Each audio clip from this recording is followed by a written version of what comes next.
Hello' guys welcome back to my channel. So' আজি আমি গৈছিলোঁ যোৰহাট কলেজলৈ আমাৰ বাৰ ডিগ্ৰীৰ মাৰ্কশ্বিটখন আনিবলৈ। চ' এয়া পাই গ'লোহি যোৰহাট কলেজ আৰু বহুত দিনৰ মই টাউনলৈ গ'লোঁ। কলেজ বন্ধ হোৱাৰ পৰা মই যোৱাই নাছিলোঁ। ইমান গৰম পৰিছে নহয়, ক'ব নালাগে আৰু যে প্ৰথমবাৰ মই যোৰহাট কলেজত সোমাইছোঁ, এনেই বাহিৰৰ পৰা দেখিছিলোঁ বাট সোমোৱা নাছিলোঁ ইয়াতে কেতিয়াও। কিতাপৰ ডিপাৰ্টমেণ্টৰ ৱাল মেগাজিনবোৰ আছে।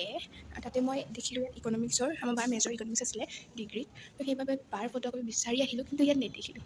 মানে ইয়াত বাৰ ফটো নাই, বাহঁতৰ গ্ৰুপৰ কাৰোৰে ফটো নাই, কিন্তু দেখিলোঁ আমাৰ কলেজৰ সুস্মিতা মেমো ইকনমিক্স ডিপাৰ্টমেণ্টৰ হয়।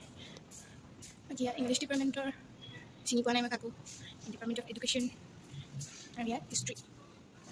আৰু অলপ দেৰি তাতে ৱেইট কৰাৰ পিছত বাৰ মাৰ্কশ্বিটখন ল'বলৈ মাতিলে। আৰু এইখন হৈছে যোৰহাট কলেজৰ লাইব্ৰেৰী। মই ভিডিঅ'টো কৰিব লৈছিলোঁ বাট বায়ে ক'লে যে তাত মোবাইল এলাও নাই। কলেজৰ পৰা ওলাই আহি আমি গ'লোঁ কেফে মেমলৈ আৰু তাত খালোঁ চিকেন ফ্ৰাইড ৰাইচ, তাৰপিছত আমি খালোঁ আইচক্ৰীম আৰু ঘৰলৈ গুচি আহিলোঁ। Okay bye bye.